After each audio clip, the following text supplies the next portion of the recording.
You wait and wait for change, and still life looks the same. I tell you, miracles are not delayed. They are here. And with one word, you can open your hand and receive them in 24 hours. In this lesson, I will place in your hand the exact word that unlocks the subconscious and commands it to obey divine law.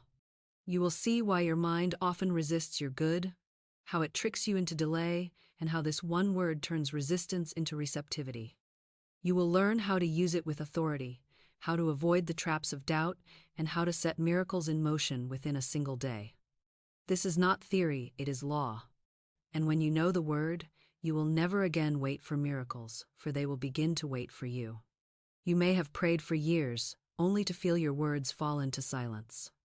You may have struggled and strained, only to see the door remain shut. You may have whispered affirmations and wondered, why do they not work for me? The reason is simple. The conscious mind stands as a guard, resisting, arguing, canceling the very decree you speak.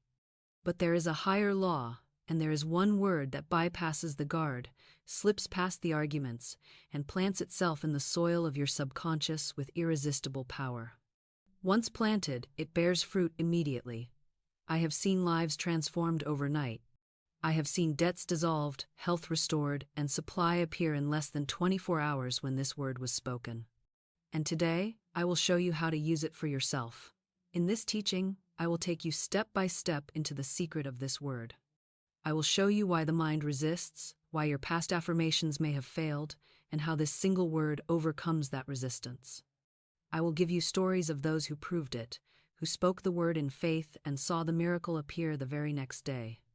I will show you how to plant it in the subconscious, how to water it with faith, and how to guard it until the harvest appears. And before we close, I will give you a decree you can speak tonight so that within 24 hours, you may have your own proof of the law. Stay with me, for the miracle you have been waiting for is nearer than you think, and one word will bring it into your hand. Here's something most people completely miss. The greatest obstacle to your miracle is not the lack of money in your purse, nor the sickness in your body, nor the mountain of debt that stares you down. It is your own conscious mind. The conscious mind sits at the gate like a suspicious guard, examining every word you speak, every prayer you utter, every affirmation you declare, and then questioning, resisting, and canceling it with doubt. You say, "I am rich," and the guard mutters back, "But the bills are unpaid." You declare, "I am healed," and the guard sneers. But you still feel pain. You affirm, "It is done," and the guard scoffs, "I see no evidence." Day after day, the conscious mind stands watch, blocking the entrance to your subconscious, the fertile soil where miracles take root. Until you understand this guard, until you learn how to bypass him, your words fall like seeds upon stone. They never take hold, and you wonder why nothing grows. The stakes could not be higher, because the subconscious never argues. It accepts whatever is impressed upon it, whether true or false, whether spoken in faith or in fear. If you say, "I am always unlucky," the subconscious writes it down and plays it back as your life. If you say, "I always prosper," it records that too and sends abundance into your path. The conscious mind pretends to be your protector, but in truth, it often becomes your jailer, locking you into the visible and refusing to let the invisible through. That is why you may pray for years, and still nothing seems to happen. It is not because heaven is deaf, but because the guard at the gate has stopped your words from reaching the soil of power. Let me tell you a story. A man once lived in dread of a disease he had only read about. His conscious mind rehearsed it day and night. He imagined the symptoms, spoke of it often, and feared it constantly. Though reason told him he was healthy, the subconscious heard only the record of his words and pictures. In time, the very disease he dreaded appeared in his body. The guard at the gate had not protected him. It had delivered him straight into the bondage he feared. Another woman laughed and joked for years. "One day I'll end up in the poorhouse." She thought it harmless, even amusing. But the subconscious took it as law, and one day she found herself staring at the very condition she had mocked. The guard at the gate had faithfully ushered her words of fear and jest straight into manifestation. Do you see the danger? The conscious mind argues against faith, but it never argues against fear. It questions your affirmations, but it never questions your complaints. It doubts your prayer, but it never doubts your dread. That is why so many lie bound to lack, to sickness, to delay. They have let the guard decide what enters, and the guard favors fear over faith. But here is the good news. There is a way to bypass the guard. There is a word, simple yet powerful, that slips past the arguments, quiets the doubts, and plants itself directly into the subconscious, where it begins to bear fruit at once. This word tricks the mind into silence, and in that silence the seed takes root. When you know this word, you are no longer at the mercy of the guard, you are master of the gate. So I ask you, are you ready to stop wrestling with reason? Are you ready to bypass the endless arguments of doubt? Are you ready to plant a seed that will bear fruit within 24 hours? Then stay with me, for I will show you how the subconscious ledger records every decree, and how this one word writes your miracle in bold letters that cannot be erased. Now that you see the conscious mind as the guard at the gate, let us step inside the treasury it tries to protect. For the subconscious is the ledger, the great bookkeeper of life, and every word you speak is written there in ink. In the next part, I will show you how this ledger works, and why every debt and every credit of your speech must one day be paid. What I am about to tell you may seem simple, yet it is the very root of all demonstration, the explanation of why some people rise to riches while others sink into lack, why some are healed while others remain bound, why some walk in freedom while others stumble in chains. It is this: the subconscious mind is the great bookkeeper of your life. It keeps an unerring ledger of every word you have spoken, every thought you have indulged, every image you have entertained, and it pays out into your experience the exact balance of that record. It does not question whether the words were spoken in jest or in earnest, whether the thought was a passing fancy or a deep conviction, whether the image was wanted or unwanted. It simply records and obeys.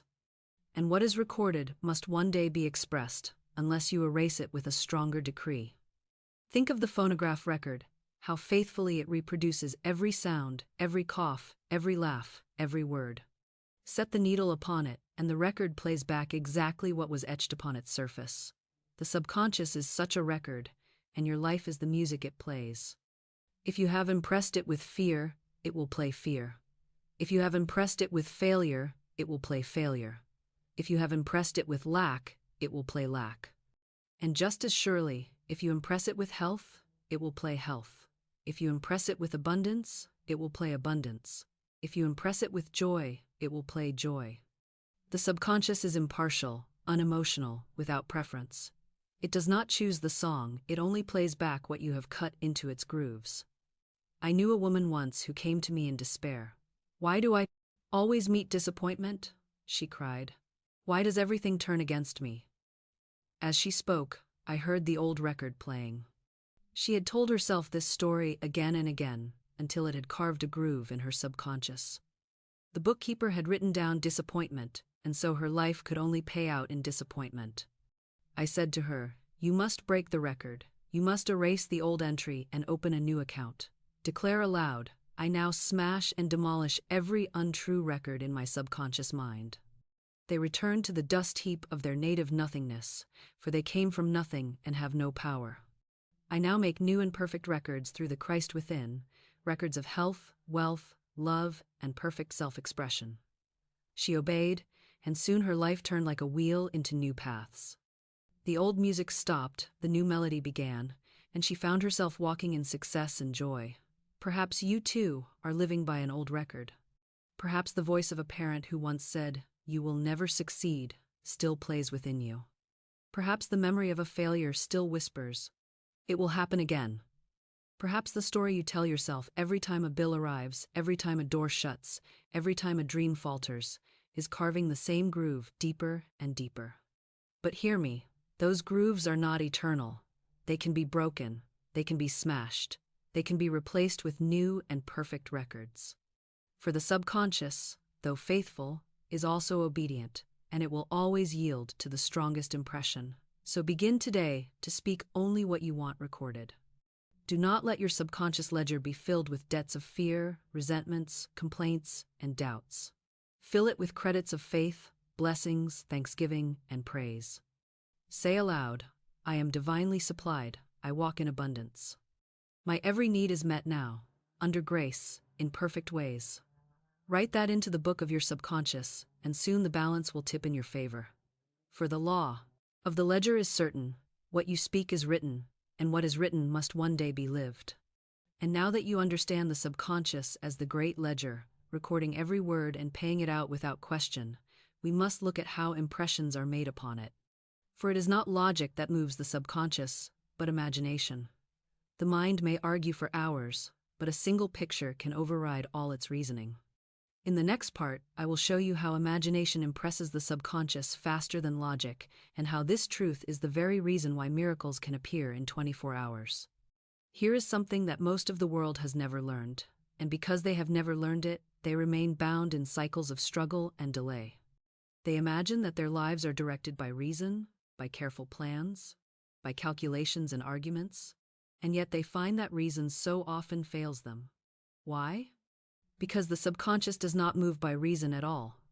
It is not persuaded by debate, it is not swayed by logic, it does not respond to analysis. The subconscious is moved by impression. It is ruled by pictures, by feelings, by the images and emotions you allow to settle in your soul. And here lies the great secret. A single vivid impression, charged with emotion, will override 1,000 words of reasoning. The conscious mind may argue all day, I am safe. But if the subconscious has been impressed with a picture of danger, then the body will tremble, the heart will race, and the experience of danger will appear. The conscious mind may repeat 100 times, I am prosperous, but if the subconscious is filled with images of lack, then doors will remain shut and supply will be delayed. The impression is stronger than the argument. The picture is mightier than the words spoken without feeling. This is why Jesus spoke so often in parables. He knew that a story paints a picture, and a picture impresses faster than any chain of reasoning. When he said, "The kingdom of heaven is like treasure hidden in a field," he gave not an argument but an image, and the subconscious of every listener received it. When he said, "The walls of Jericho fell with a shout," he painted a scene of triumph, and that image, impressed upon the heart, becomes a pattern for victory in life. We are moved not by logic but by vision, and once the subconscious has accepted the vision, it sets the whole machinery of life in motion to bring it into form. I recall a student who lived in constant fear of poverty. Though she affirmed daily, I am prosperous, she also pictured herself without money, imagined herself turned away, saw herself begging for help. The affirmations were words only, the images were vivid, and the subconscious always obeys the stronger impression. Her life remained bound in lack. I told her, do not only say the words, see yourself walking in abundance. Picture your purse filled, your home furnished, your body clothed in beauty. Feel the joy of it as though it were already so. She obeyed, and soon the tide turned, because the picture overpowered the argument, and the subconscious took its new command. This is the great power of impression. It does not wait, it does not delay, it begins at once to rearrange the outer world to match the inner image. That is why miracles can come within 24 hours. A word spoken with feeling, charged with faith, paints a vivid picture upon the subconscious, and the subconscious accepts it as fact. It does not say, this cannot be done in so short a time. It does not argue about the odds. It simply acts, drawing to you people, circumstances, and opportunities that fulfill the image you have impressed. So I ask you, what pictures are you carrying in your soul? Are you still rehearsing images of defeat, of sickness, of empty purses, of closed doors? Or are you impressing images of victory, of health, of overflowing abundance, of doors flung wide? Remember this. The subconscious is always at work, and it is always bringing forth what has been most vividly impressed upon it. Fill it with the wrong image, and the wrong harvest will appear. Fill it with the right image, and miracles will manifest swiftly, sometimes in a single day. Therefore, learn to speak not only with your lips, but with your imagination. When you say, I am supplied, see yourself supplied. When you declare, it is done, feel the thrill of it already accomplished. When you affirm, my miracle appears now, picture it in your hand, picture yourself rejoicing in it, picture others marveling at it. That picture will pass the guard at the gate, slip straight into the subconscious, and set the law in motion. And when that happens, nothing in heaven or earth can prevent the miracle from appearing. And now, having seen how impressions override logic, we come to the secret of this teaching, the trick of the word. For there is one word, simple yet powerful, that plants itself as an impression upon the subconscious without resistance, that carries with it the vibration of completion, and that produces miracles within 24 hours. Let me now show you how this one word tricks the mind into silence and commands the law into action. This next part changed everything for me, and if you take it into your spirit, it will change everything for you as well. We have seen the guard at the gate, always suspicious, always questioning, always arguing against faith. We have seen the ledger of the subconscious, faithfully recording whatever is impressed upon it. We have seen the law of impression, that the subconscious is not swayed by reasoning but by pictures and feelings. And now I reveal to you the secret that ties it all together. There is one word, simple and short, that slips past the guard, impresses the subconscious with finality, and sets the law into motion at once. It tricks the conscious mind into silence, for it has no ground on which to argue. The word is this: done. When you say, "It is done," you end the argument. You cut off the questions, you silence the guard, for what can reason say against a thing already completed? When you say, "I will be supplied," the guard argues, but when? But how? But from where? When you say, "I will be healed," the guard mutters, but the pain is still here. When you say, "One day my dream will come," the guard sneers. But today it is not. Yet when you declare with boldness, "It is done," the guard falls silent, for it has no ground on which to stand. The subconscious accepts the decree as fact, and the universe rushes to arrange the evidence. That is the trick of the word. It bypasses the arguments, plants the seed as finished, and compels the harvest to appear. I have used this word myself, and I have watched miracles unfold within 24 hours. A woman once came to me in anguish over a debt due the very next day. She had no means, no channel, no hope in sight. I said to her, "We will not plead, we will not beg, we will not hope. We will declare, 'It is done.' The money comes now, under grace, in perfect ways." She repeated it with me until her whole being felt the vibration of completion. That night she slept in peace for the first time in weeks. And in the morning, through channels she never could have imagined, the exact sum appeared. The guard at the gate had been silenced, the subconscious had been impressed, and the law had answered without delay.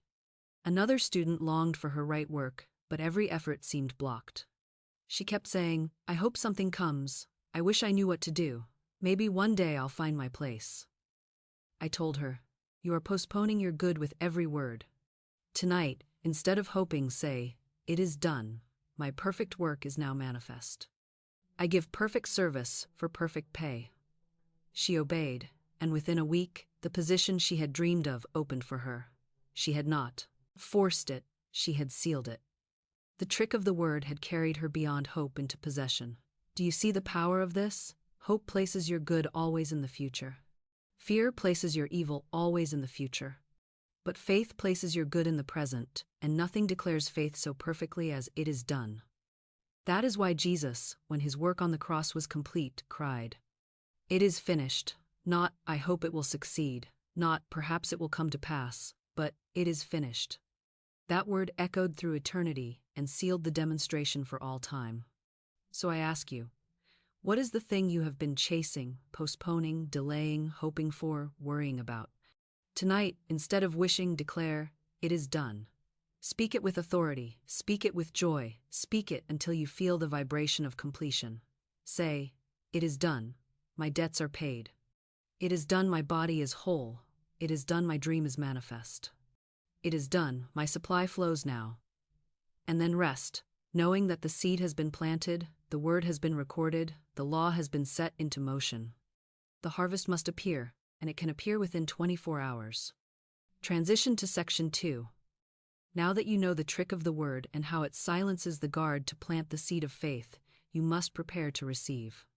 For to say, "It is done," without making room is like digging no ditch before the rain. The blessing will fall, but where shall it flow? In the next section, I will show you the law of expectancy, how to act, how to prepare, how to create the channels so that when the miracle comes, it has a place to land. Here's something most people completely miss. They think faith is only a matter of words, a whisper and prayer, a sentence repeated over and over, but true faith is always proven by action. Faith is not still, it moves. Faith is not silent, it prepares. Faith behaves as though the thing desired is already here, even when every appearance declares the opposite. When you say, "It is done," you must then act as though it is done.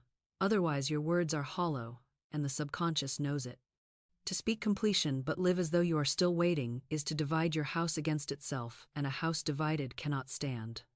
The law will not work for the double-minded, but it will hasten for the one whose word and deed are in harmony. I once counseled a woman facing what seemed an impossible lawsuit. She owed $3,000, due at once, and she had not a penny with which to pay. Her lips trembled as she said, "Florence, I believe spirit is my supply," yet her whole manner was one of defeat. I said to her, "Then prove it. Show by your action that you believe." She gasped, for she had expected some hidden formula, not the simple demand of faith in motion. I told her, "Take me to lunch. Spend from the place of abundance, not from the place of lack." She obeyed with fear and trembling, but she obeyed. And the very next day, a relative who had not thought of her in years provided the exact sum. Faith had spoken the word, but faith had also acted, and action opened the door for the miracle to arrive. This is the pattern you must follow. Do not only say, "It is done," demonstrate that it is done. Set the table before the meal appears. Lay out the garment before the wedding is announced. Write the thank you note before the gift arrives. When you take the step in faith, you create the channel for the unseen to flow into the seen. Spirit will never leave a prepared place empty. The universe abhors a vacuum, and when you act in expectancy, that vacuum must be filled. So I ask you, what is your action of faith? What simple deed can you take today that proves you believe the word you have spoken? Do not despise the small act, for it is the signal flare that calls down the miracle. Buy the token, prepare the space, set your life in order as though your prayer were already answered, for it is. And the law delights to prove it to the one bold enough to act first.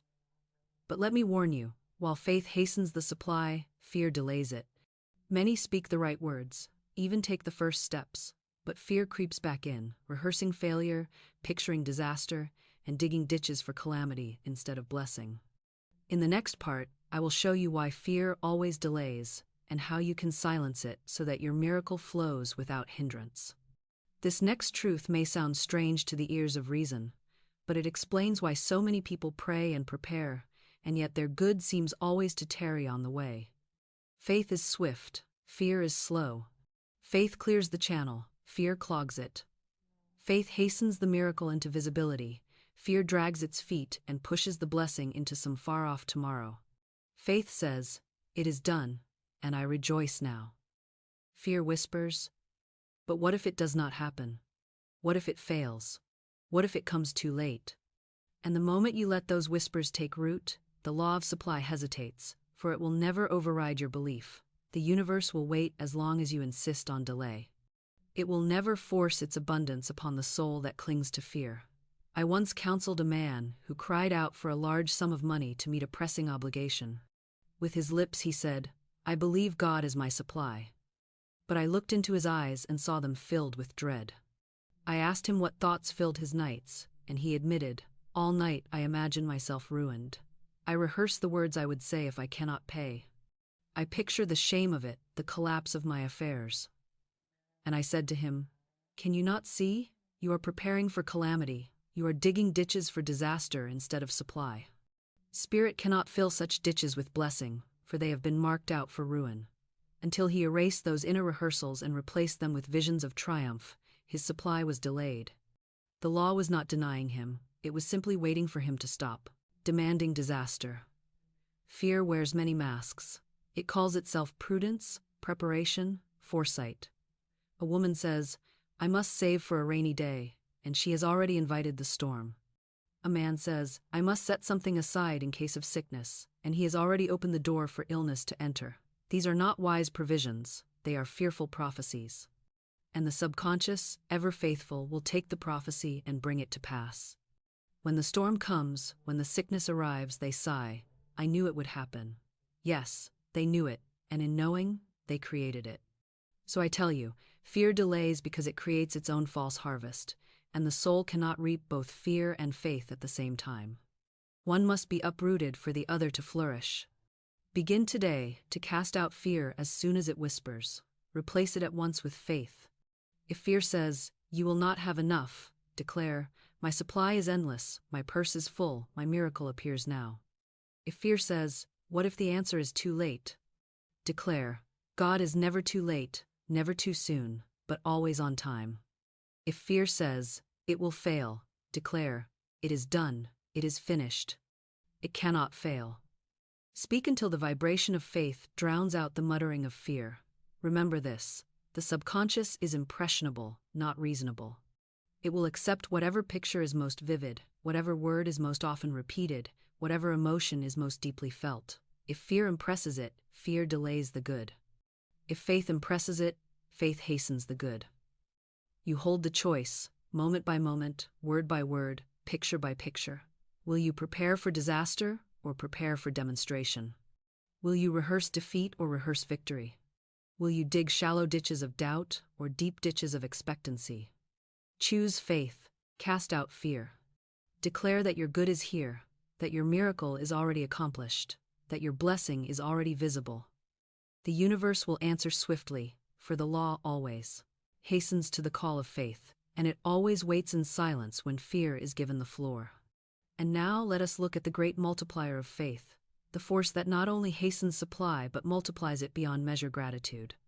Gratitude turns the little into much, the few dollars into thousands, the seed into the harvest.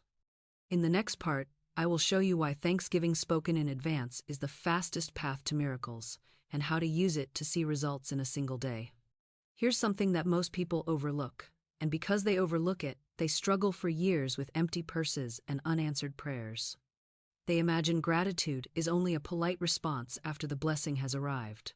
They think thanksgiving belongs at the end of the meal, not before the table is set. But true gratitude is not a reaction, it is a creation. Gratitude is the voice of faith, the living proof that you believe your prayer is already answered, your harvest already ripe, your miracle already in hand. And the law cannot resist gratitude, for gratitude is joy made audible, and joy is the highest vibration of faith. The moment you give thanks in advance, you have declared to the universe, "I already see my good, I already feel my supply, I already possess my miracle." That declaration multiplies what you hold until it grows beyond measure. I once counseled a woman who had only $8 left to her name. Her face was clouded with fear as she asked, "What can I do with this?" I said to her, "Do not curse it, do not despise it, do not call it little, bless it. Thank God for it, as though it were thousands. See it drawing to itself riches from every side. Say aloud, 'I bless this money,' and it multiplies. It is divinely magnetized. It fills my purse to overflowing, under grace, in perfect ways." She obeyed, and within days, unexpected channels opened, and she received thousands of dollars. The 8 had multiplied into abundance, not because of arithmetic, but because of gratitude. Do you see the principle? What you bless increases, what you curse decreases. If you complain over your money, calling it never enough, it will shrink in your hands. If you bless it, thanking God for it as though it were already multiplied, it will expand until it astonishes you. The same is true for your work, your body, your relationships, your opportunities. Bless them, and they will flourish. Curse them, and they will wither. The law is exact. Gratitude is the magnet of increase, complaint the poison of decrease. Think of the story of Jesus feeding the 5,000. He did not look at the loaves and fishes and say, "This is not enough." He lifted them to heaven and gave thanks. And the loaves multiplied, and the fishes increased, until there was more than enough for all, with baskets left over. The pattern is eternal. Give thanks for the little, and the little becomes much. Refuse to give thanks, and the much turns to little. So I ask you, what are you saying over what you hold today? Are you sighing over your bank balance, saying this is nothing? Or are you blessing it, saying, "I thank God for this money. It is crammed, jammed, and overflowing with supply. It is multiplying even now"? Are you grumbling over your home, your work, your body? Or are you blessing them, saying, "I rejoice in this home, in this work, in this body, and I give thanks for the greater good already on its way"? Your gratitude or your complaint decides whether your supply multiplies or diminishes. Begin today to make gratitude your constant language. Speak it in the morning, speak it in the night, speak it whenever fear tries to whisper lack. Thank God before the blessing appears, and the blessing will come rushing to meet your thanksgiving. For gratitude multiplies quickly, and those who practice it live in continual increase. And now, I will give you a living example of this principle in action. The story of a woman who bought blankets for an apartment she did not yet have. The world mocked her for her foolishness, but gratitude and expectancy turned her blankets into the proof of her miracle. Let me tell you her story now. What I am about to share may sound foolish to the reasoning mind, but it is the very heart of expectancy in action. Faith is always extravagant to those who live by appearances, because faith prepares in advance, even when there is not one shred of visible evidence. Faith digs the ditch before there is a cloud in the sky. Faith sets the table before the food is cooked. Faith lays out the gown before the invitation has come. And here is the story of a woman who proved this law through something as simple as a pair of blankets.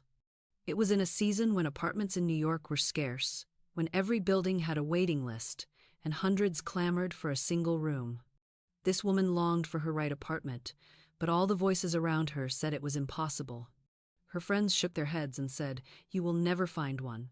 You must put your furniture in storage and give up."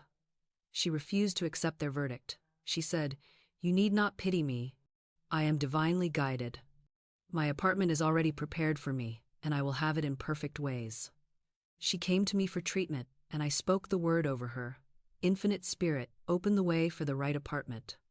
It is hers now, under grace and in perfect ways. Soon after, she felt strongly impressed to buy blankets. At once, fear whispered, "Do not be foolish. You may never get an apartment, and then the blankets will mock you." But she caught the lie and answered with faith, "I will prove my expectancy by buying the blankets. I will show heaven that I am ready." And so she bought them joyfully, blessing them, thanking God for the bed that was already waiting for them.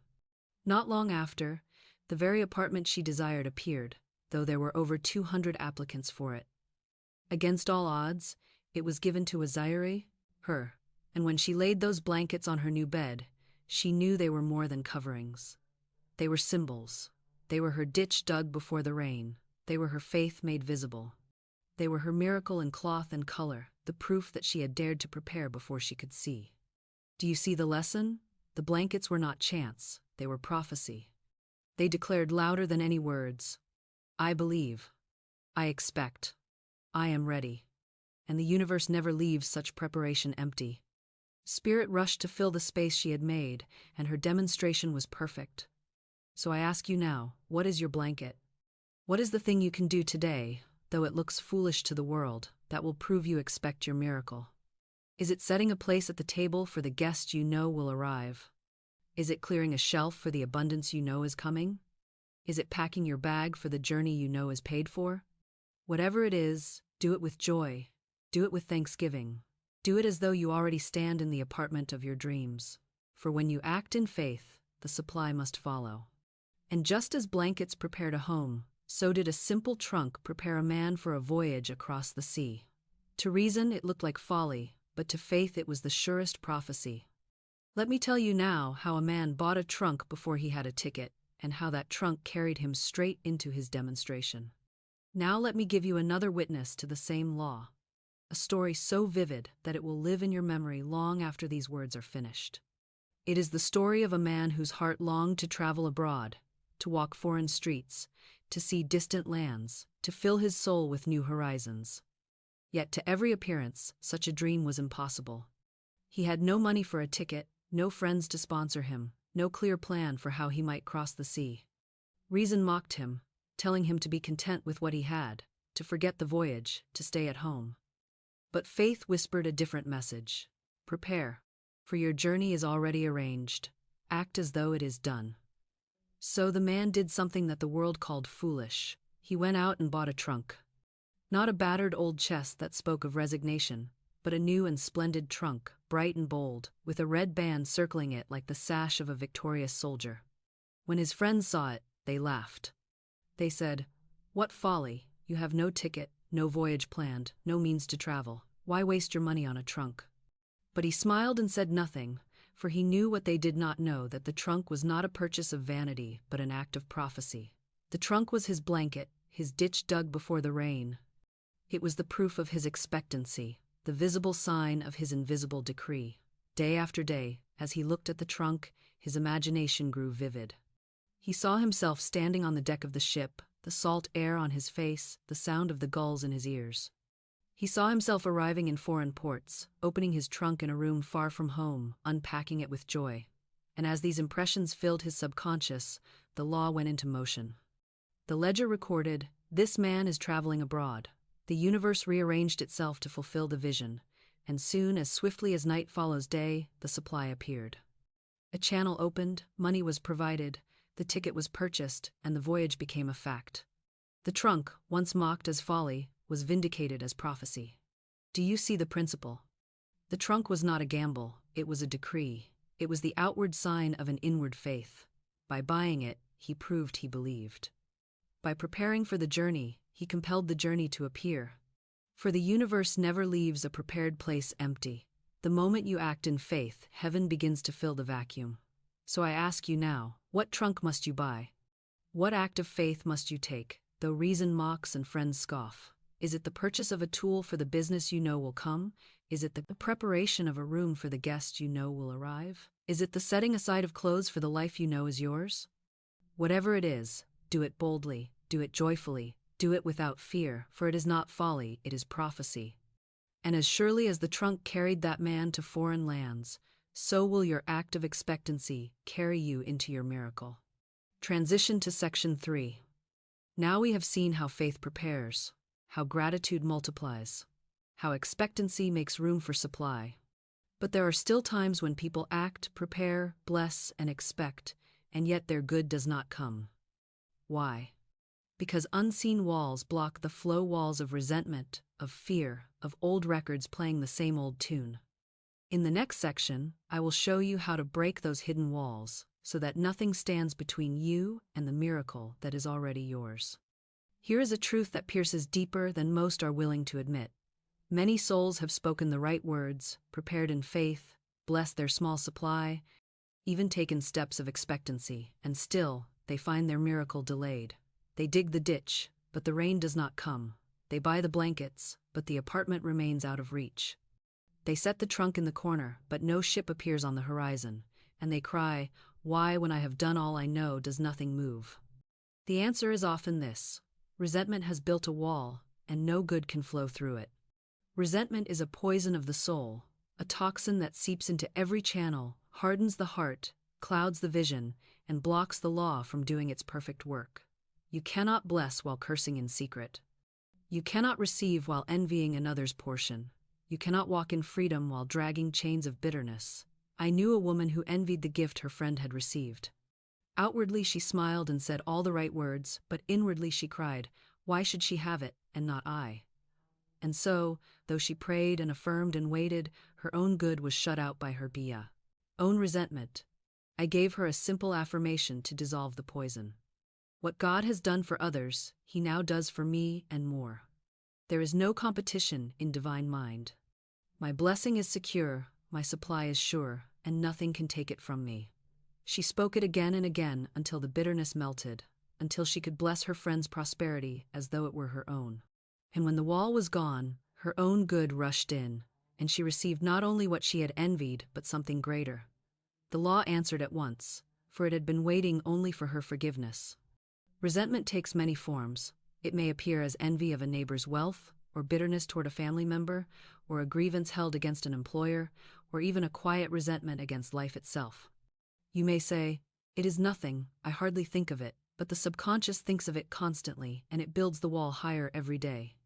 Until you forgive fully, until you can release the person, the memory, the hurt, and bless it into the hands of God, your good remains outside the gate. So let me ask you, whom are you resenting? Who rises in your mind with a sting, with bitterness, with envy? Is there a face that darkens your thought, a memory that closes your heart? That is your Jericho wall, and until it falls, you cannot pass into your promised land. But here is the remedy. Forgiveness is the dynamite that crumbles resentment. Blessing is the shout that topples the wall. Speak aloud, "I fully and freely forgive everyone. I loose them and let them go. I bless them into their highest good. What God has done for others, He now does for me and more. Say it until your heart softens, until you can truly bless where once you envied. When that happens, the wall will crack, the stones will tumble, and the channel will flow again. Do not cling to resentment. It hurts no one so much as it hurts you. The one you envy may be sleeping peacefully while you toss in bitterness. The one you resent may be prospering while you remain in lack. Release them, forgive them, bless them. For the law of life is generous, and your portion is secure. No one can rob you of what is yours by divine right, and nothing you envy can be withheld once you have cleared the wall of resentment. And yet resentment is not the only wall. There is another, darker still, that holds countless souls in bondage, the wall of fear. Fear is simply faith turned upside down. Faith in evil instead of good. Faith in disaster instead of deliverance. In the next part, I will show you how fear becomes a fortress of delay and how to tear it down so that miracles may flow freely. This next truth may sound severe, but it is the law. Fear is not weakness alone. Fear is faith. It is faith turned upside down. Faith misapplied. Faith in the power of evil instead of the certainty of good. Fear is a belief in disaster, and belief of any kind is creative. The same law that brings abundance to the one who believes in abundance brings calamity to the one who believes in calamity. The subconscious does not care whether your faith is bright or dark, it only knows to bring forth what has been impressed upon it. That is why fear is so deadly, for it paints pictures more vivid than logic, and those pictures lodge in the subconscious like seeds that cannot help but sprout. A man may affirm wealth 100 times with his lips, but if in his heart he pictures poverty and speaks constantly of ruin, the subconscious will obey the stronger impression and his life will pay out in want. I knew a man who lived in dread of a rare disease. He studied its symptoms, spoke of it to his friends, feared every ache and pain as though it were the beginning. Though reason told him it was absurd, though the odds were against it, the subconscious heard only his pictures of disease, his constant rehearsal of illness. In time, he attracted the very condition he dreaded, and it carried him to his grave. He had believed more in sickness than in health, more in loss than in life, and the law, impartial and exact, brought him the harvest of his fear. Another student of mine was a habitual worrier. He confessed, "Florence, I cannot help but expect the worst. I live as though disaster is just around the corner." I gave him a simple phrase, "Why worry? It will probably never happen." He laughed at the lightness of it, but he repeated it faithfully whenever fear rose. The humor in it broke the spell, and little by little the habit of fear dissolved. Soon his affairs straightened themselves, his health improved, and he found himself living in peace. The law had not changed, he had changed the direction of his faith. Fear often disguises itself as wisdom. A woman says, "I must save for sickness," and she has already carved the channel for sickness to flow. A man says, "I must be ready for the worst," and the worst comes running to his door. These are not precautions, they are prophecies, and the subconscious, faithful bookkeeper that it is, records them as orders to be filled. Then, when the trouble comes, the fearful one sighs, "I knew it," never realizing that his knowing was his undoing. So I ask you now, what are you fearing? What images do you entertain in the secret chambers of your heart? Do you picture yourself sick, ruined, abandoned, defeated? Do you rehearse the words you will speak when failure strikes? Do you plan your excuses in advance? If so, you are planting seeds of calamity, and the subconscious is already at work to bring them into form. Cast them out now. Replace every dark picture with a vision of light. Declare aloud, "I walk in the light of divine protection. No evil can befall me, no loss can touch me, no delay can bind me. God is my shield, my fortress, my supply, and I am safe." Speak it until your heart is calm, until the fear dissolves, until you feel yourself standing on solid ground. For remember this, fear delays because it creates its own false harvest, and you cannot reap both fear and faith at once. You must choose which you will plant, and whichever seed you plant will surely bear fruit. Choose faith. Choose life. Choose abundance. For fear is faith in evil, but true faith is trust in the eternal good, and the good is always stronger. But even when resentment is dissolved and fear is cast out, there may still remain another wall, an old song playing endlessly in the background, a record of failure, a groove cut so deep into the subconscious that it repeats itself, no matter what new words are spoken. In the next part, I will show you how to smash those old records and write new ones, so that your life may sing a new song of victory. Now let us speak of another wall, one that hides not in the open bitterness of resentment nor in the quivering shadow of fear, but in the quiet grooves of memory itself. This wall is made of old records, old patterns, old stories impressed upon the subconscious and played back into life again and again like a phonograph needle stuck in the same sorrowful refrain. Many wonder why, even after they affirm new truths, they still seem to repeat the old experiences, new jobs that collapse like the old, new relationships that sour in the same way, new ventures that fail in the same pattern. It is because the subconscious still carries the old records, etched so deeply that they drown out the new song, and until those records are smashed, the past will continue to replay itself as the present.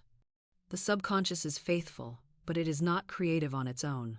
It does not choose what to play. It only repeats what has been recorded. If in childhood you were told again and again, "You never succeed," that phrase may still spin within you today, replaying itself in your affairs. If you often said in jest, "I'll probably end up poor," that record may still be humming in the background, creating scenes of lack. If you once suffered defeat and rehearsed it in thought and speech, the groove may still be cut, and the same defeat may rise again and again. Until the record is shattered, the song cannot change. But here is the good news: no record is eternal. Every false impression can be broken. Every untrue groove can be smashed. The spoken word is the hammer, and faith is the force that swings it. I give my students this decree. I now smash and demolish every untrue record in my subconscious mind. They return to the dust heap of their native nothingness, for they came from nothing and have no power. I now make new and perfect records, through the Christ within me, records of health, wealth, love, and perfect self-expression. When this is spoken aloud, not once but persistently, with conviction and joy, the old grooves begin to crumble, the old records shatter, and the subconscious receives a new song. I recall a student who came to me weeping, saying, "Every time I try to prosper, I lose what I gain.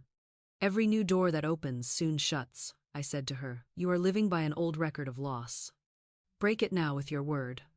She obeyed, speaking the decree daily, and within weeks, her affairs turned. Opportunities stayed open, money remained, and her life began to sing a new melody of permanence and abundance. The old record had been smashed, and a new one written. So I ask you, what records are still spinning in your life? Do you hear the faint refrain of failure, the haunting melody of sickness, the recurring song of delay? Then speak the decree now. Smash the record. Do not let yesterday's grooves dictate tomorrow's song. Declare aloud that every untrue record is broken, erased, returned to the dust, and that new records of joy, health, and wealth are being written by your word. The subconscious will obey, for it always yields to the stronger impression, and the strongest impression is always the spoken word of faith. And remember this: once the old records are smashed, fill the silence at once, with new music. Do not leave the grooves empty, for they will only invite the old song back. Speak your new affirmations, sing your new decrees. Let your life be filled with words of victory until the subconscious is saturated with the melody of success. For the wall of old records can indeed be broken, and when it is, the way is clear for miracles to flow unhindered. And now, after resentment has been dissolved, fear cast out, and old records shattered, there remains one final act to bring the walls down completely: the shout of triumph.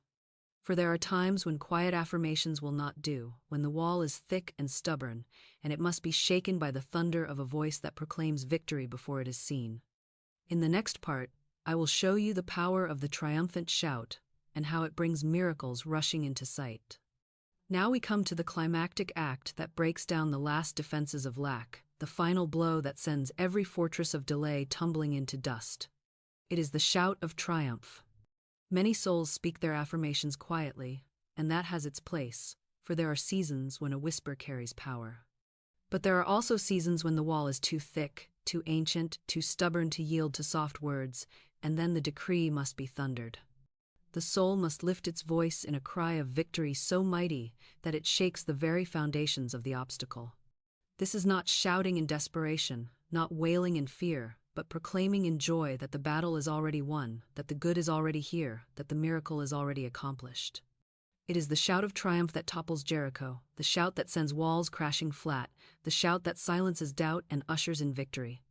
The Bible tells us that the Israelites marched around Jericho once each day for 6 days, and on the 7th day they circled it 7 times. Then, at the sound of the trumpet, they lifted up a great shout, and the walls fell flat. Why a shout? Because the wall symbolized the hardened conditions of life, the stubborn obstacles that reasoning and effort cannot move. Only the vibration of faith, released with force and joy, could shatter it. That story is not ancient history. It is a living pattern. Every Jericho in your life, every debt, every sickness, every closed door, every long delay will fall when you lift your voice in the shout of triumph. I remember a woman who came to me weighed down by endless hindrances. Every time she moved forward, something blocked her way. She affirmed, she prepared, she gave thanks, but still the walls stood tall. At last I said to her, "You are whispering when you should be shouting. Declare aloud. The walls of lack and delay now crumble away, and I enter my promised land, under grace, in perfect ways. Do not murmur it. Shout it until your very bones vibrate with the power of it." She obeyed. She stood in her room, lifted her voice, and shouted until the walls seemed to shake. Within days, hindrances vanished, channels opened, and opportunities flowed to her in abundance. Her shout of triumph had broken the spell, and her good rushed in. Why does the shout carry such power? Because it is the ultimate proof of faith. To rejoice before you see the answer is to prove you know the answer is already here. To laugh before the walls have fallen is to show you trust they are already dust. The universe responds to such certainty with swift obedience. The shout lifts your vibration to joy, and joy is the magnet that draws miracles instantly. So I ask you now, what Jericho walls loom before you? What debts rise like fortresses? What delays tower like stone barriers? Do not circle them forever in silence. Lift your voice, shout your decree. Proclaim with joy, the walls of lack and delay now crumble away. I walk into my promised land, under grace and in perfect ways. Shout it until your whole being thrills with the victory, until you see in your mind the walls cracking, the stones falling, the dust rising, and soon you will see it with your eyes, for the law never fails the triumphant soul. Transition to Section 4. And now, with the walls fallen and the land open, a new question arises. How will you know which path to take, which door to enter, which step to choose? Reason will argue, logic will confuse, but there is a higher guide, a compass that never errs. It is the still small voice of intuition, the divine whisper within that always leads straight to your good. In the next section, I will show you how to hear this voice, how to trust it, and how to let it guide you to miracles in 24 hours. Now that the walls have fallen, the land lies wide before you. Opportunities appear like open roads, and yet with so many paths, the question arises, where shall I walk? At such a moment, most turn back to reason, to logic, to the careful calculations of the conscious mind. But let me tell you, reason can only guide you by yesterday's map. It can only measure by what has been, not by what is becoming. Reason sees obstacles where faith sees paths, and if you lean on reason alone, you will circle in detours and delays.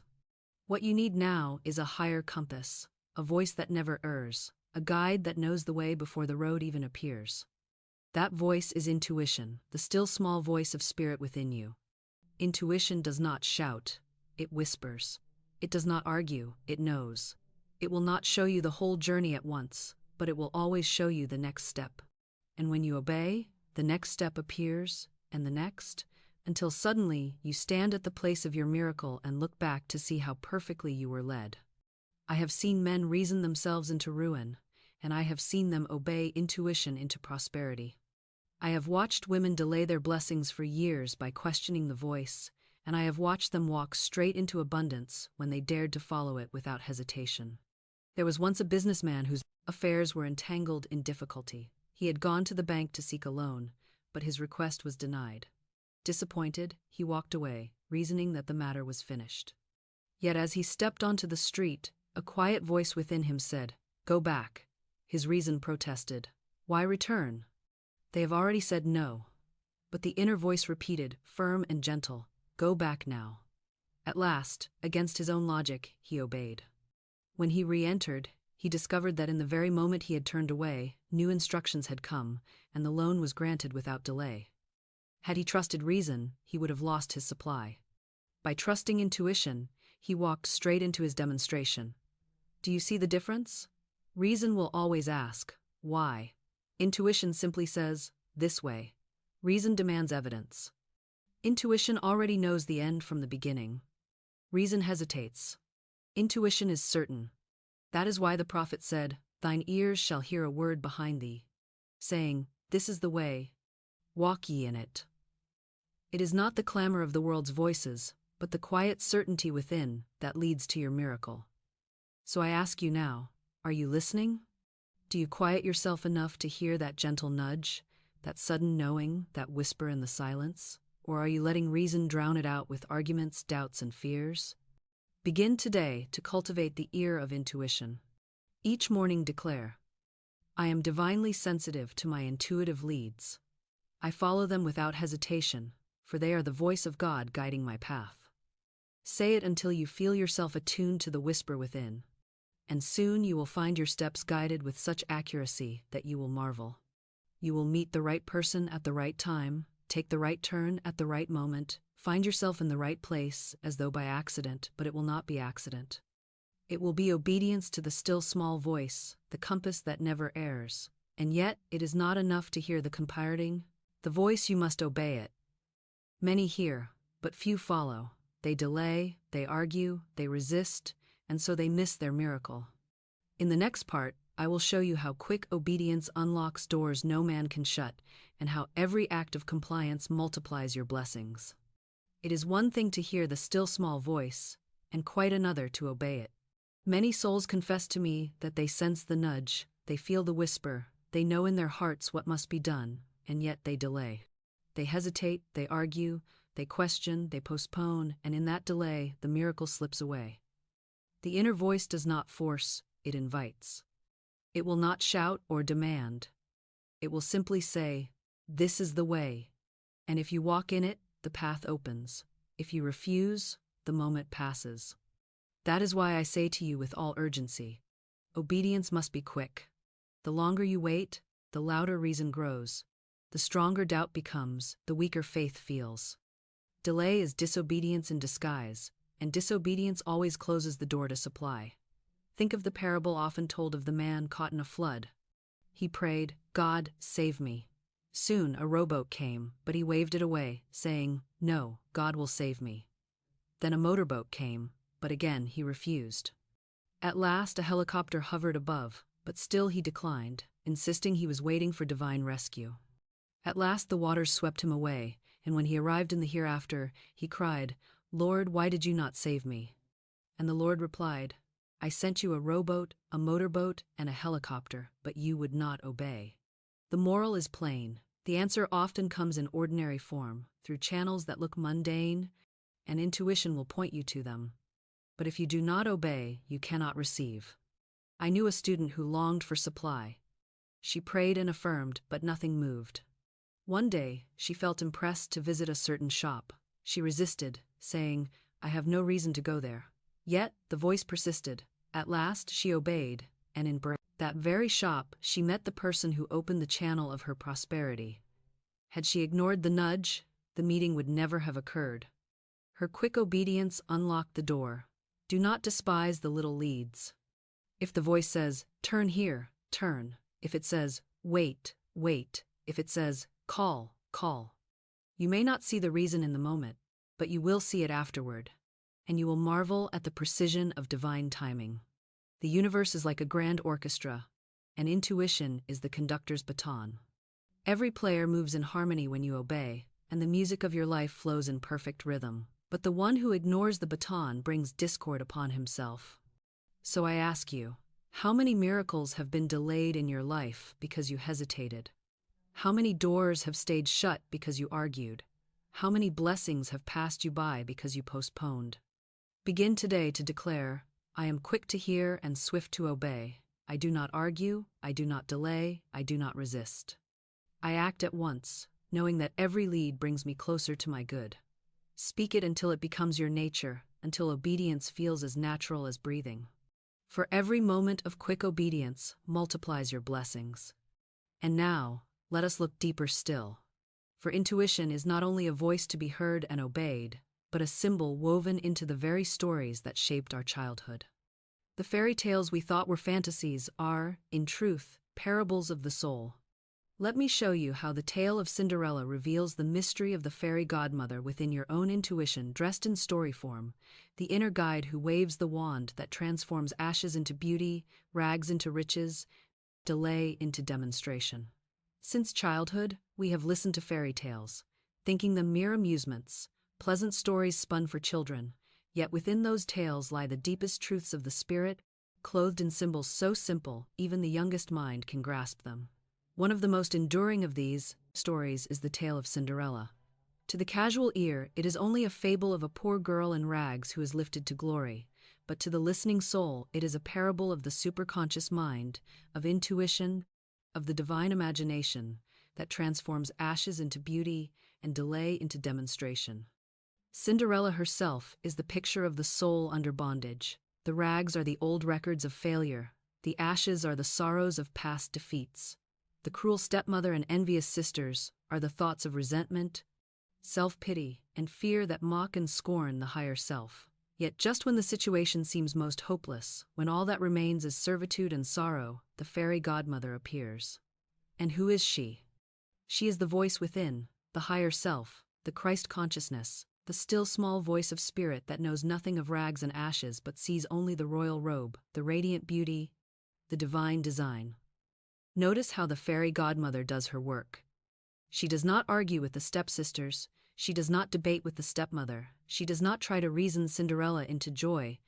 She waves her wand, and in an instant, the pumpkin becomes a golden carriage, the mice become prancing horses, the rags become a gown of glory, and the girl of ashes shines forth as the princess she always was. This is precisely how intuition works. It does not reason, it does not argue, it does not explain. It transforms. It takes what seems common and makes it divine. It takes what seems worthless and reveals its hidden worth. It takes what seems impossible and clothes it with glory. And when intuition is obeyed, when the voice within is trusted, the transformation is as swift as the wave of a wand. But the tale also carries a warning. The godmother says, "At midnight the spell will break." What is midnight? It is the return to the old state of consciousness. It is the moment when doubt creeps back in, when the soul says, "It was only a dream," when faith falters and the old records begin to play again. Many of my students have seen the light for a moment, felt the thrill of their miracle, walked for a short season in joy, and then let the clock strike 12. They return to their ashes, their rags, their old stories, and they sigh, "It was not real." And so the carriage turns back into a pumpkin, the horses into mice, the gown into tatters. The miracle is lost because the vision was not held. But notice too that the glass slipper remains. Even when the gown is gone, the slipper endures. That slipper is the seed of faith, the permanent impression, the proof that the transformation was not a dream, but a revelation of what is truly yours. And the prince, symbol of your heart's desire, will not rest until he finds the one whose foot fits the slipper. Your good is seeking you, even as you are seeking it.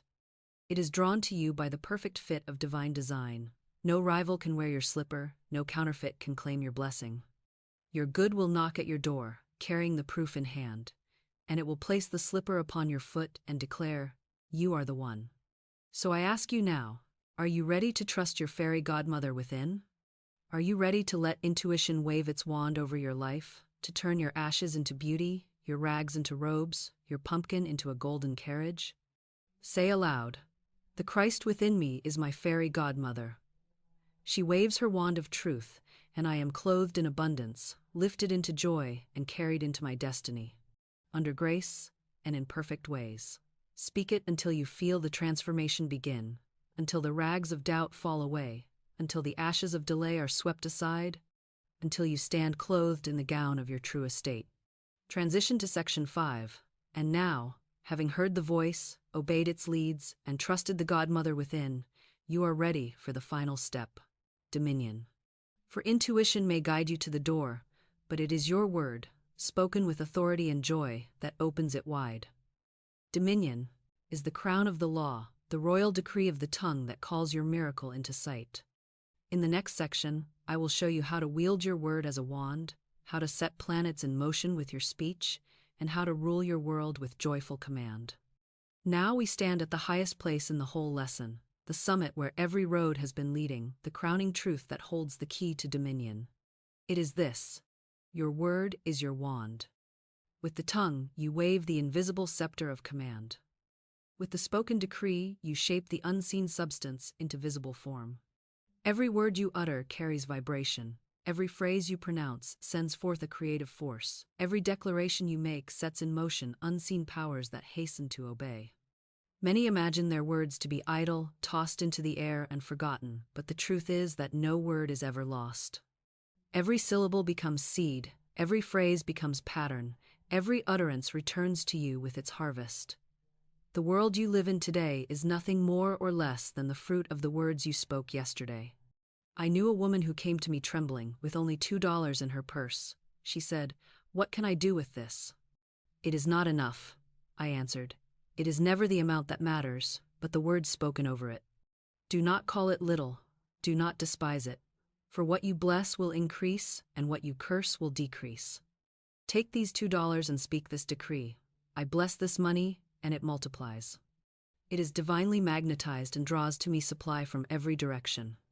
My purse is crammed, jammed, and overflowing under grace in perfect ways." She obeyed. She spoke the word with joy and released $1 as a gift, proving her faith in the law. Soon after, an unexpected channel opened, and she received $6,000. The $2 had not changed themselves, but the words spoken over them had acted as a wand, drawing forth a demonstration beyond her asking. Another time, a fog had settled thick over the sea, delaying every vessel, blinding every direction. A woman, remembering the law, spoke aloud. "There are no fogs in divine mind. The sun now shines. I give thanks that the fog is lifted." Almost immediately, the mist dissolved, and the sun broke through. Nature itself had obeyed the wand of the word. If fog and sea and sky must answer to the spoken decree, shall not money answer? Shall not opportunity? Shall not every closed door swing open when commanded by the word of faith? But mark this well. The wand does not work in the hands of doubt. The parrot who repeats affirmations without conviction will see no demonstration. It is not the sound alone, but the spirit behind the sound, the faith behind the phrase, the certainty behind the syllable that gives the word its force. When you speak as a beggar, pleading for what you do not believe is yours, the universe does not move. But when you speak as a ruler, declaring what already exists in the mind of God and must now appear in form, heaven and earth hasten to obey. Speak not as one wishing, but as one knowing. Speak not as one asking, but as one commanding. Speak not as one hoping, but as one possessing. So I ask you now, what wand are you wielding? Are you waving words of lack, saying, "I never have enough, I always fail, I am unlucky"? Then your wand is striking down your own harvest, and your life will reflect it. Or are you waving words of dominion, saying, "I am divinely supplied, I am abundantly prosperous. My every need is met now, under grace and in perfect ways"? Then your wand is opening treasure houses, and your life will reflect that as well. You cannot speak without creating, and you cannot create without reaping. Therefore, watch your words as a king watches his decrees. Do not let one phrase escape your lips that you do not wish to see manifested. Guard your speech as you would guard your fortune, for indeed it is your fortune. And remember this, above all, your word is your wand, and when you wave it with faith, miracles follow as surely as the dawn follows the night. And now that you see the word as a wand, let us look deeper into how each word you speak travels outward like a planet set into orbit, circling through the heavens and returning to you laden with the harvest of its kind. For no word vanishes into nothingness, all words go forth and come back, carrying the form of what they declared. Let me now show you the mystery of words as planetary orbits. Every word you speak is not a passing breath, not a sound that fades into silence, but a body of substance, a planet flung from your tongue into the vast heavens of mind. Once released, it begins its orbit, circling unseen realms, drawing to itself the very essence of what was spoken, and in due season it swings back into your life, carrying its harvest. Some words shine like suns, radiant with blessing, filled with light, destined to return with joy and abundance. Other words are dark as meteors, heavy with fear, charged with bitterness, destined to crash back upon your affairs with ruin.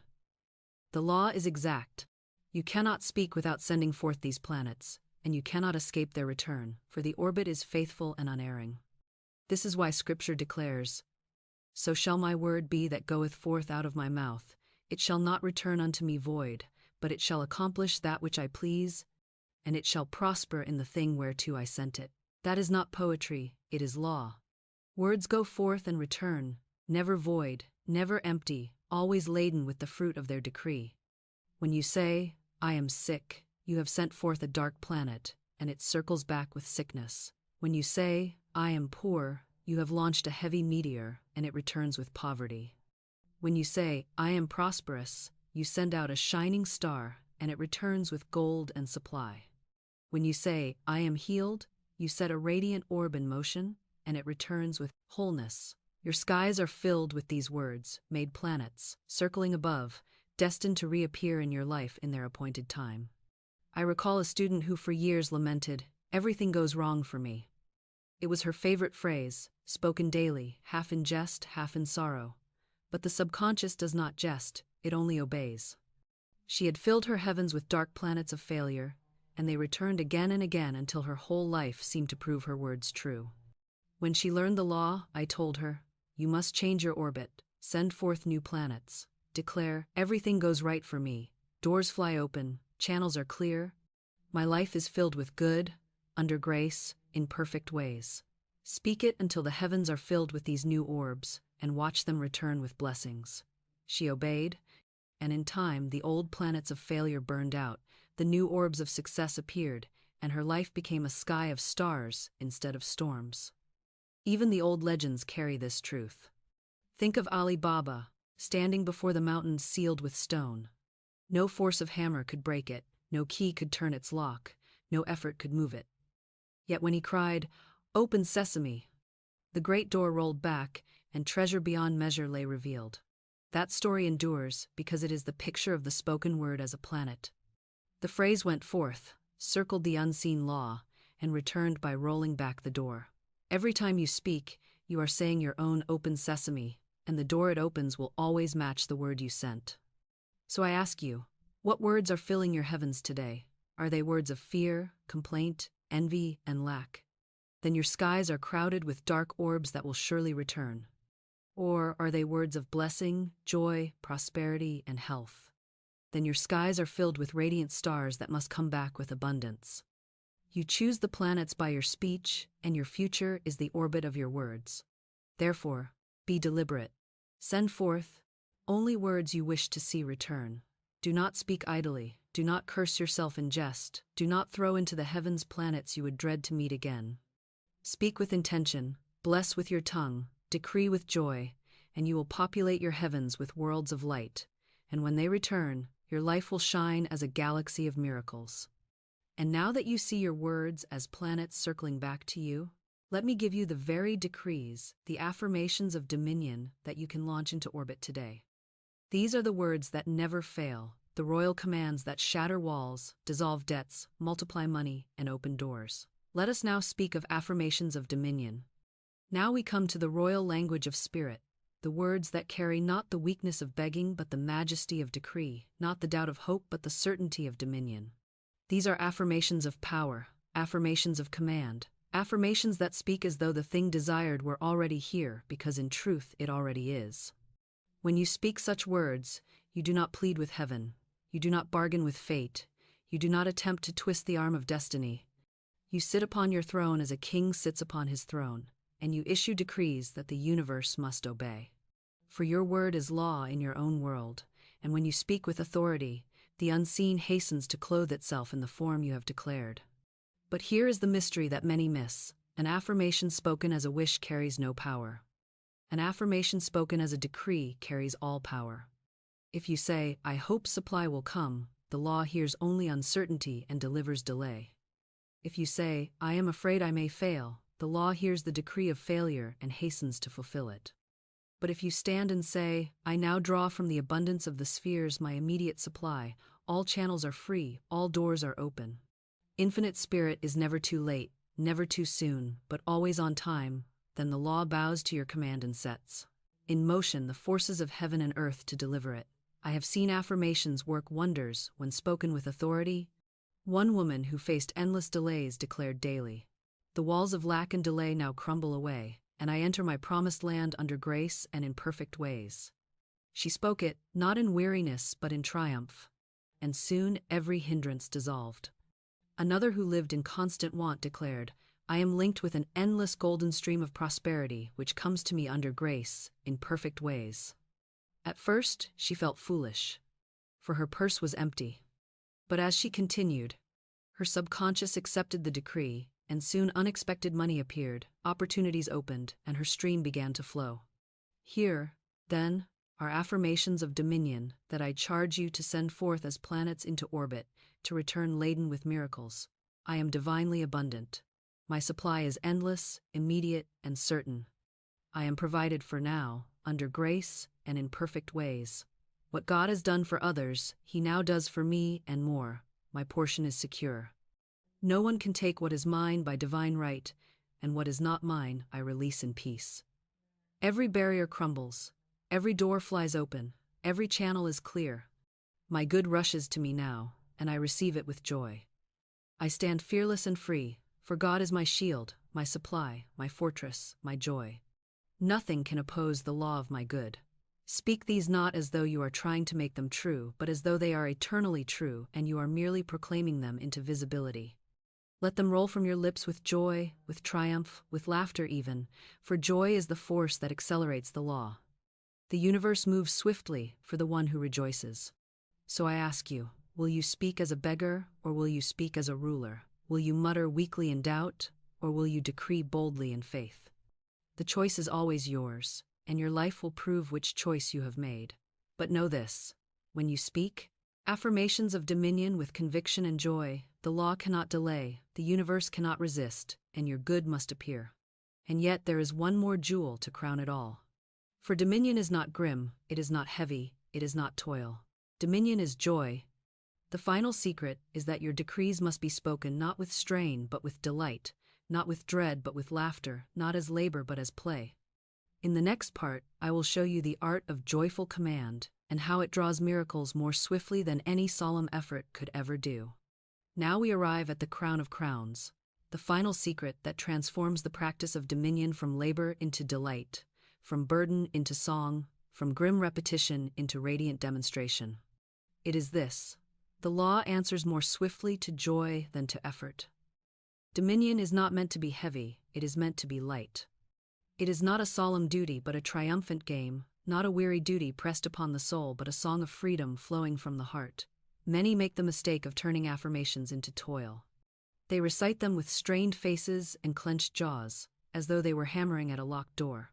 But the law is not moved by strain, it is moved by joy. It is not impressed by effort, it is impressed by delight. The universe does not obey the voice of fear masquerading as persistence. It rushes to serve the soul that laughs as it commands.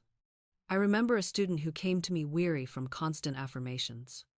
She said, Florence, I say my words hour by hour, but nothing changes. I looked at her and saw that her affirmations were dripping with anxiety, saturated with fear, heavy with doubt. I told her, you are not speaking affirmations, you are broadcasting your worry in rhythm. You must learn to speak as a victor, not as a beggar. You must say your words with the laughter of one who already possesses the blessing. She obeyed. She began to sing her affirmations to the tune of hymns. She clapped her hands as she spoke them. She laughed as though the miracle were already in her grasp. And almost at once, the tide turned.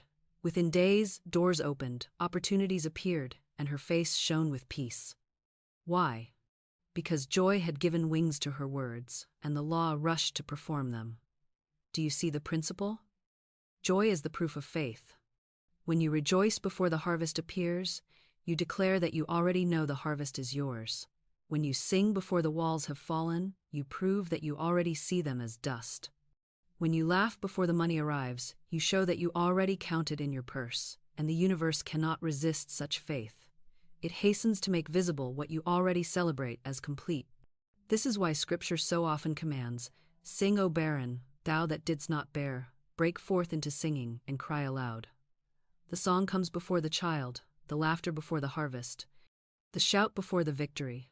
The joy is the seed, and the manifestation is the fruit. When you speak your decrees with joy, you fertilize them with the richest substance of the soul, and they spring up swiftly into demonstration.